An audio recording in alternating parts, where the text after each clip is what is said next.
Olá, meu querido aluno, olá, minha querida aluna daqui do Tec Concursos. É sempre uma honra, uma satisfação e uma alegria estar com vocês para que juntos possamos crescer no conhecimento da ciência do direito, especificamente aqui no direito do trabalho. Nós estamos estudando o direito do trabalho desde os seus aspectos introdutórios até o final. Vamos estudar toda a análise do direito do trabalho na perspectiva do direito individual, do direito coletivo, do direito internacional, alguns aspectos, e do direito público e administrativo do trabalho. Todo o conhecimento da disciplina juslaboral, no que tange ao direito material, perpassa de conceitos elementares daqui do direito do trabalho. E aí nós estudamos o histórico, a propedêutica, a principiologia e a ideia do contrato de trabalho. Vimos que o contrato de trabalho é o ajuste de vontades, expresso ou tácito, do qual resulta a relação de emprego. Observamos que este contrato de trabalho se manifesta em espécies. O contrato de trabalho, como regra, será por prazo indeterminado, consoante a orientação da súmula 212 do Tribunal Superior do Trabalho. O contrato de trabalho também poderá ser, episodicamente, por prazo determinado, sempre em circunstâncias reguladas em lei, presentes no contrato e na carteira de trabalho e previdência social do empregado. Estes são aqueles onde o termo final do contrato já está prefixado e pré-conhecido pelas partes. E temos ainda o contrato de trabalho intermitente, aquele onde há alternância entre o período de trabalho, o período de labor e o período de inatividade, e que vai existir convocação para o empregado, que poderá, sem cometer insubordinação, recusar-se a comparecer ao serviço. Nós vimos essa estrutura e vimos várias outras relações afins à relação de emprego base. Estudamos diversas relações de trabalho. E agora, dando continuidade aos nossos estudos, nós estamos tratando da extinção do contrato de trabalho. O tópico maior, extinção. E nós vimos que para falar da extinção, temos que falar de alguns institutos que estão ali ligados a essa extinção, que são próprios, que são correlatos ou que são satélites da extinção. E nós tratamos em aulas anteriores sobre as garantias do emprego, as garantias provisórias do emprego, também chamadas de estabilidade provisória, diferenciando-as das chamadas estabilidades definitivas, a estabilidade decenal, anterior à Constituição de 88, e também a estabilidade daquele empregado público, aquele servidor público que já trabalhava, já realizava a sua prestação de serviço em período de pelo menos 5 anos, antes da Constituição Federal de 1988.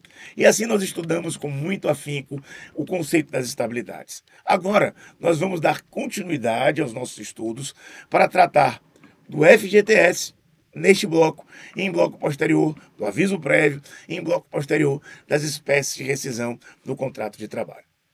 Dando continuidade, FGTS, professor, é a extinção do contrato de trabalho? Não, mas é algo correlato e, por muitos aspectos, ligado ou conectado a essa extinção.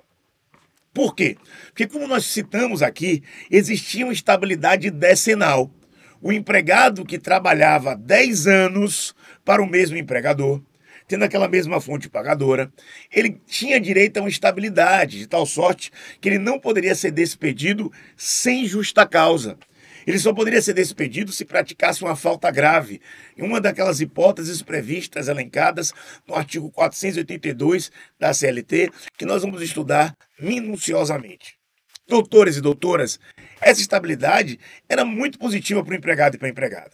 Então, existiram as evoluções quanto às relações e as dinâmicas das relações empresariais e das relações de trabalho, e existiu a criação do FGTS. De tal sorte que o empregado, durante um período da história do Brasil, ele pôde optar entre o FGTS ou a estabilidade.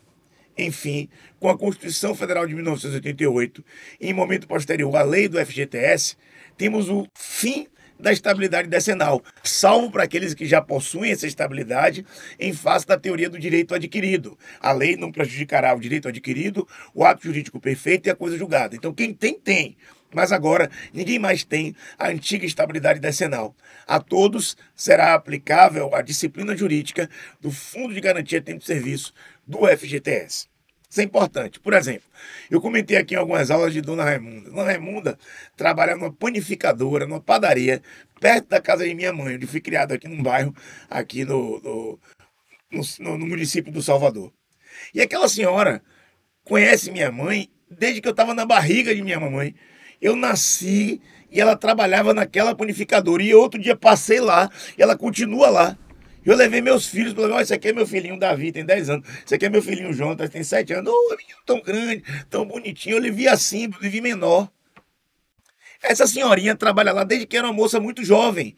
Ela tem estabilidade decenal? Tem. Para ela a gente vai aplicar estabilidade decenal. Não quer dizer que ela não tem direito ao recolhimento do FGTS. Tem, mas ela também tem estabilidade decenal. Ela não poderá ser despedida sem justa causa, salvo se ocorrer se ela cometeu uma falta grave, mas ali é muito difícil pela sua conduta ilibada. O que a gente está percebendo? Que a estabilidade era uma grande vantagem para o empregador, para o empregado e para a empregada, que não existe mais. Mas por que o FGTS é importante? Olha o nome. Fundo de Garantia do Tempo de Serviço. Fundo de Garantia do Tempo de Serviço. A ideia do FGTS é homenagear, é proteger, é realçar o princípio da continuidade da relação de emprego. Nós citamos isso aqui também na apresentação. O princípio da continuidade da relação de emprego, previsto na súmula, ou seja, explicitamente falado na súmula 212, anunciado da súmula 212 do Tribunal Superior do Trabalho, ele diz que a regra é que nas relações de trabalho, nas relações de emprego de maneira mais específica, a regra é que os contratos sejam firmados por prazo indeterminado. As partes não sabem quando o contrato terá o seu fim. É assim que nós observamos neste princípio da continuidade. E o que o FGTS faz? Ele vai criando depósitos mensais, e esses depósitos mensais eles vão ser direcionados em momento posterior para o empregado. Quando vai existir a ruptura do contrato de trabalho, especialmente na despedida sem justa causa, que ocorre na maioria das ocasiões, é quando o empregador, exercendo um direito potestativo, diz: não quero mais permanecer no contrato com o senhor ou com a senhora. Está despedido. Compareça ao RH e receba suas verbas rescisórias. Dentre essas verbas rescisórias, ele vai ter que pagar uma multa compensatória de 40% sobre o valor depositado do FGTS, mais um valor que não é direcionado para o empregado. Gente, essa multa compensatória muitas vezes vai inibir, vai obstaculizar a despedida sem justa causa. Então é correto afirmar que a criação do FGTS e que a própria multa do FGTS, elas trazem por condão e por objetivo inibir a despedida sem justa causa, homenageando e privilegiando assim o princípio da continuidade da relação de emprego. Nós agora vamos nos debruçar sobre o FGTS, observando algumas nuances sobre os mesmos. Ademais, eu recomendo a vocês a leitura da lei do FGTS, tá bom? Vamos lá, FGTS aqui no Tec Concursos, olho na tela. O FGTS, Fundo de Garantia do Tempo de Serviço. Ele foi criado pela Lei 5.107, de 13 de setembro de 66, e vigente a partir de 1º de janeiro de 1967, para proteger o trabalhador demitido sem justa causa. O FGTS é constituído de contas vinculadas abertas em nome de cada trabalhador, quando o empregado efetua o primeiro depósito. O saldo da conta vinculada é formado pelos depósitos mensais efetivados pelo empregador, acrescidos de atualização monetária e de juros. Ou seja, ele foi criado nesta época aqui, e vejam, nesta época que começou a viger, 1º de janeiro de 1967, o FGTS conviveu, como eu disse aqui para vocês, com a estabilidade decenal. Hoje em dia nós não temos mais essa convivência do FGTS com a estabilidade decenal. Não existe essa convivência, certo? Isso é algo muito importante, muito importante. Presta atenção. Presta atenção. Quem tem direito ao FGTS? Todos os trabalhadores regidos pela CLT que firmaram um contrato de trabalho a partir de 5/10 de 1988. Quem tem direito ao FGTS? Todos os trabalhadores regidos pela CLT que firmaram o contrato de trabalho a partir de 5/10 de 1988. Antes dessa data, ó para cá, Antes desta data, a opção pelo FGTS era facultativa. Também tem direito ao FGTS os trabalhadores rurais, os temporários, os avulsos, os safreiros, olha para cá, quem trabalha com safra, regime de safra, os operários rurais que trabalham apenas no período de colheita e os atletas profissionais, os jogadores de futebol, de vôlei, etc. Todos esses têm direito ao FGTS. Então vamos lá, presta atenção. Como nós citamos aqui, o FGTS ele é criado em 66 e começa a viger em 67, mas ele não acaba com a estabilidade decenal. Ele convive com ela. Quando nós temos o advento da Constituição Federal de 88, em 5 de 10 de 88, o FGTS passa a ser previsto constitucionalmente. O FGTS é garantido pela Constituição, é a cláusula pétrea, inclusive. Tudo bem? A opção pelo FGTS antes da Constituição era facultativa e hoje é obrigatória. E nós vimos aqui alguns exemplos de trabalhadores, como os avulsos, os safreiros, os empregados, os trabalhadores rurais, os temporários, que estão submetidos ao sistema legal do FGTS. Venha comigo, acompanhe. O diretor não empregado poderá ser equiparado aos demais trabalhadores sujeitos ao regime do FGTS. Foi facultado ao empregador doméstico recolher ou não o FGTS referente ao seu período de empregado, olhe para cá, até 30/9 de 2015. A partir de 1º de 10 de 2015, o recolhimento passou a ser obrigatório. Por que, professor, isso é importante? Porque o FGTS, o recolhimento do FGTS para o empregado doméstico não era uma obrigatoriedade. Se o empregador começasse a recolher, ele tinha que recolher, isso se tornou obrigatoriedade. A condição mais benéfica. Agora, antes não era obrigatório. Com a Lei Complementar 150 de 2015, é que nós temos a obrigatoriedade do recolhimento do FGTS, mais propriamente também, gente, como resultante das modificações que passou o empregado doméstico com a emenda constitucional número 72. O FGTS para o empregado doméstico hoje é obrigatório, não erra isso na prova, tá bom? A opção pelo recolhimento, quando facultado, antes de 1º de 10 de 2015, estabelece a sua obrigatoriedade enquanto durar o vínculo empregatício. O FGTS não é descontado do salário. O FGTS é obrigação do empregador. Presta atenção.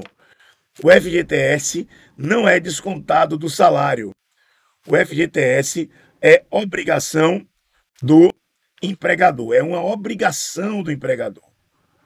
É uma obrigação do empregador. Isso é muito importante. Presta atenção.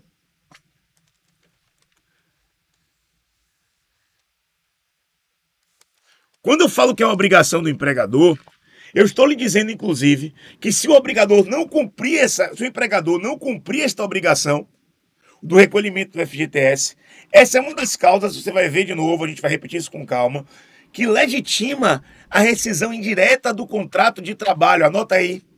Anote isso aí, por favor. Bote aí. O não recolhimento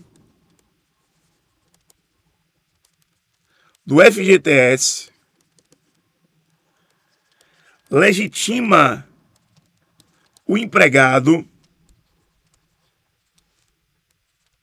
a propor ação judicial pleiteando a rescisão indireta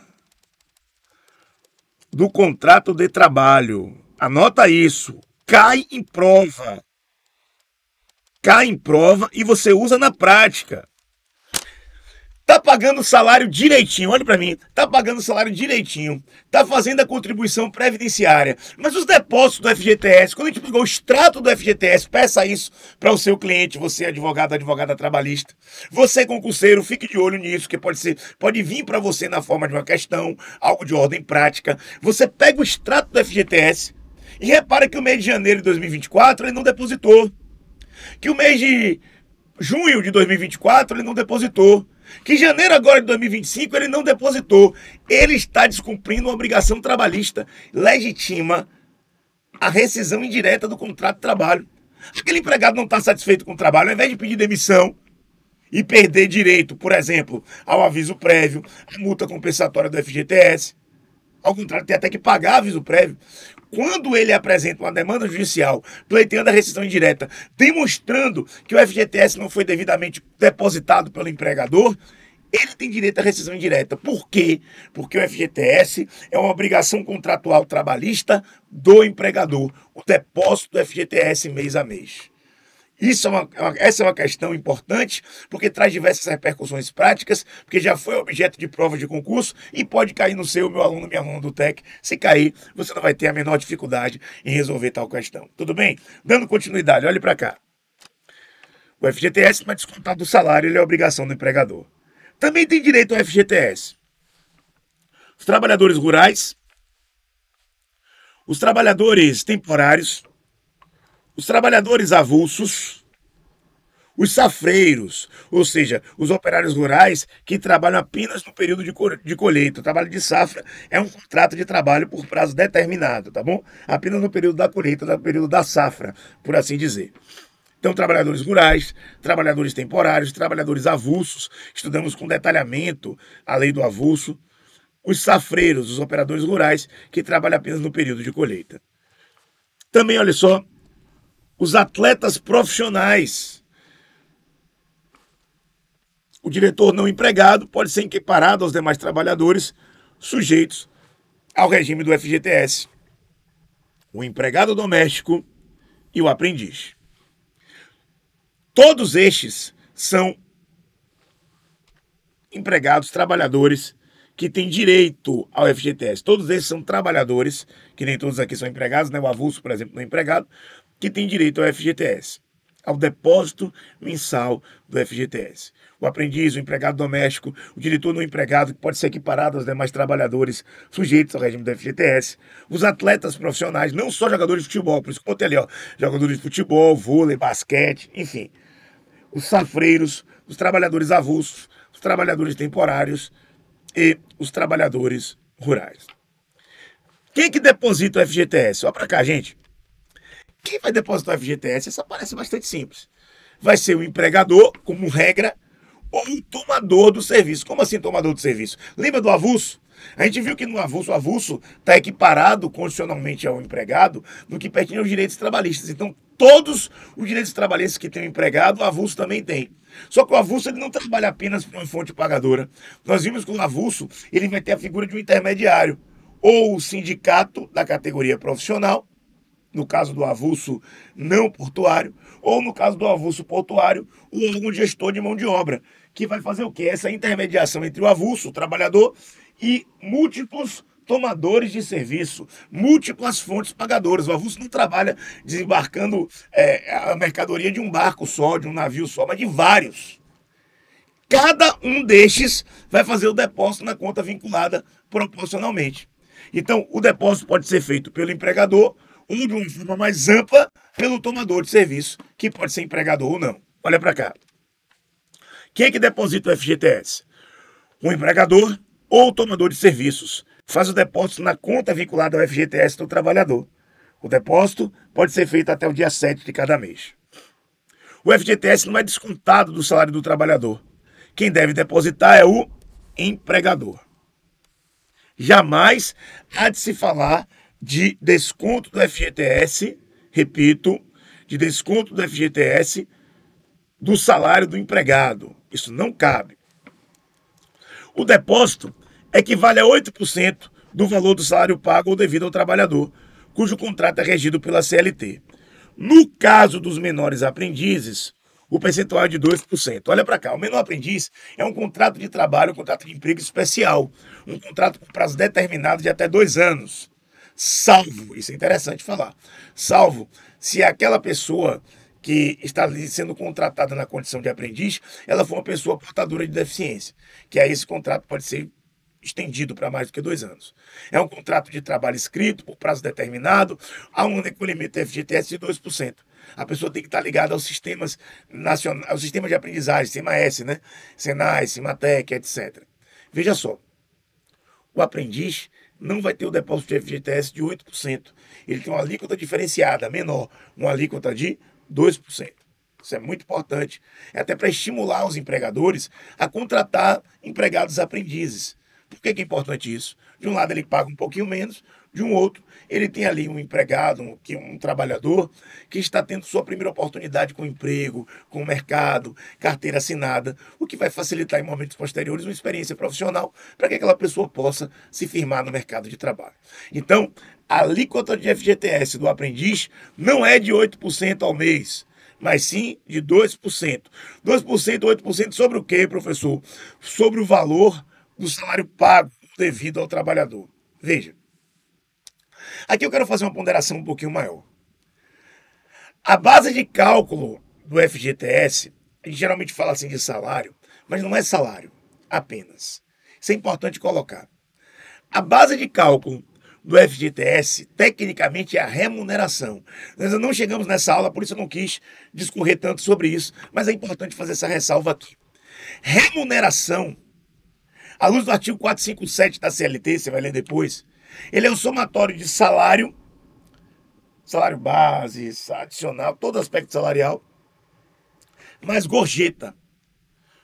Enquanto salário é a contraprestação devida pelo empregador ao empregado pelo serviço prestado ou posto à disposição, gorjeta é um pagamento que é feito pelo cliente satisfeito ao empregado.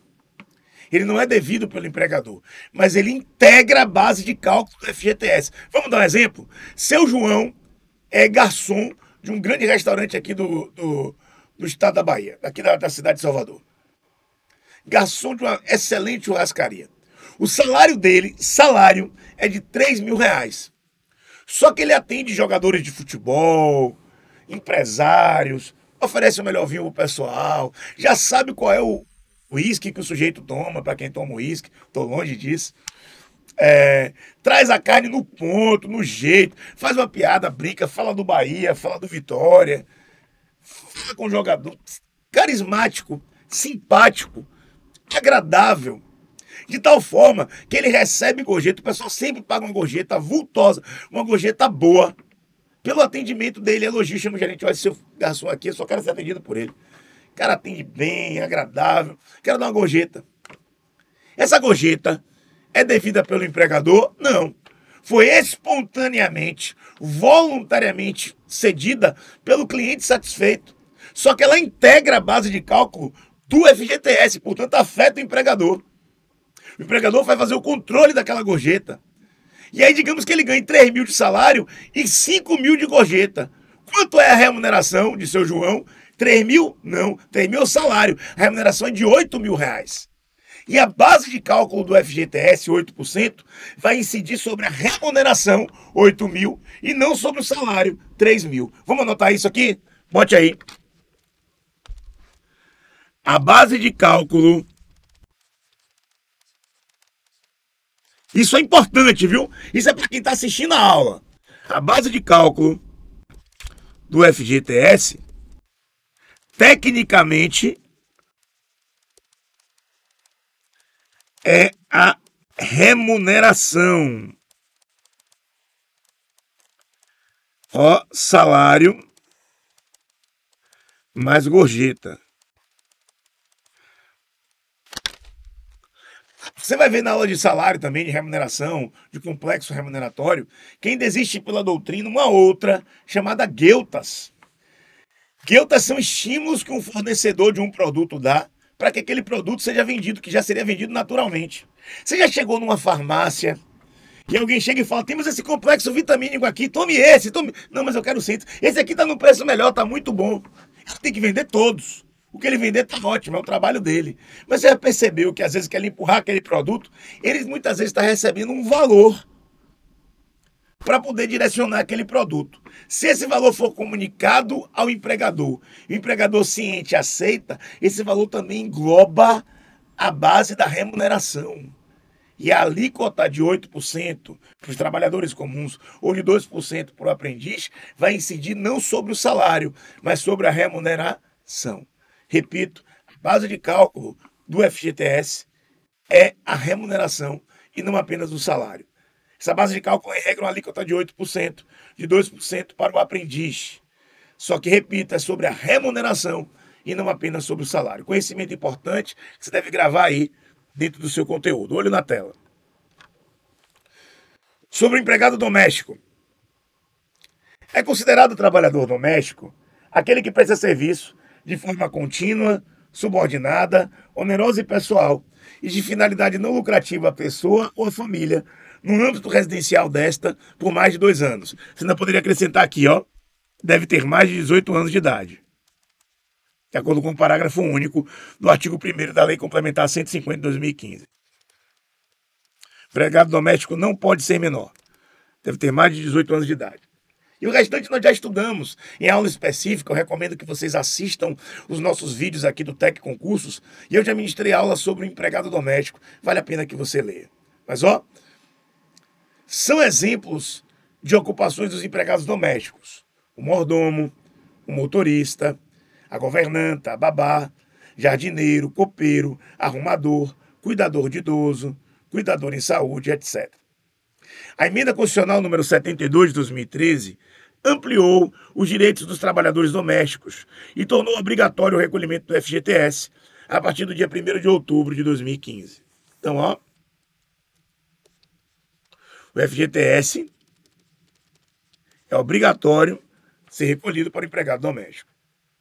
Esses direitos foram regulamentados pela Lei Complementar 150 de 2015 e divulgado oficialmente pela publicação da resolução do Conselho Curador do FGTS, número 780 de 2015, da Circular Caixa número 694 de 2015 e da Portaria Interministerial 822 de 2015. Isso é de uma importância vital, tá vendo? A Lei Complementar número 150 de 2015 determinou também a implantação do Simples Doméstico, que define um regime unificado para pagamento de todos os tributos e demais encargos, inclusive o FGTS. E para isso foi criado um sistema eletrônico, onde o empregador doméstico deverá informar as obrigações trabalhistas, previdenciárias, fiscais, de apuração de tributos e FGTS. Ou seja, esse sistema eletrônico, o empregador vai ter que indicar tudo relacionado à vida funcional do empregado e fazer os devidos recolhimentos e cumprimento das obrigações trabalhistas. Esse sistema está disponível na página do E-Social, www.esocial.gov.br. Valor do depósito. Com o Simples Doméstico, todos os tributos e o FGTS serão recolhidos em uma única guia e os valores serão calculados conforme abaixo. O que é isso aqui? Isso é facilidade para que você, empregador, empregadora doméstico, possa fazer um recolhimento, uma guia só, e assim cumprir todas as suas obrigações com aquele empregado, com aquela empregada. Você vai entrar lá no sistema do E-Social e fazer isso. Isso é a importância prática da matéria, mas que também pode, eventualmente, ser objeto de concurso. O FGTS é uma obrigatoriedade hoje também para os empregadores domésticos. Olha para essa tabela aqui que a gente montou. Sei que a visibilidade dela não está muito ampla. Eu peço que você, em casa, tente aproximar. Mas, basicamente, eu vou fazer aqui uma leitura para vocês, tá? FGTS, recolhimento do Simples Doméstico. Aqui está escrito alíquota, situação. E qual é o caso? De 8 a 11%. 8 a 11%. De contribuição previdenciária a cargo do trabalhador doméstico, conforme artigo 20 da Lei número 8.212 de 91. Artigo 20 da Lei 8.212 de 91. É a lei de custeio previdenciário. 8% de contribuição patronal previdenciária a cargo do empregador doméstico, conforme artigo 24 da Lei 8.212 de 91. Para cá.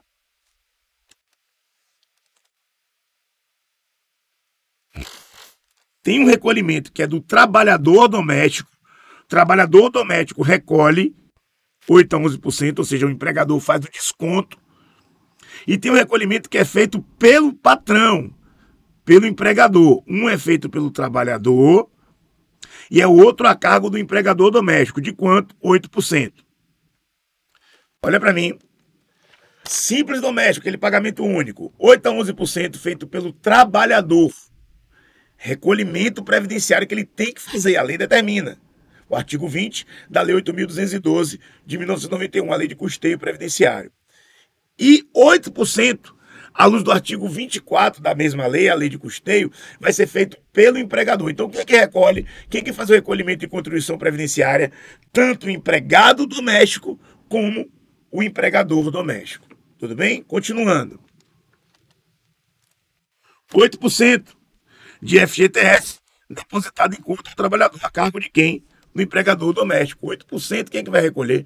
O empregador doméstico.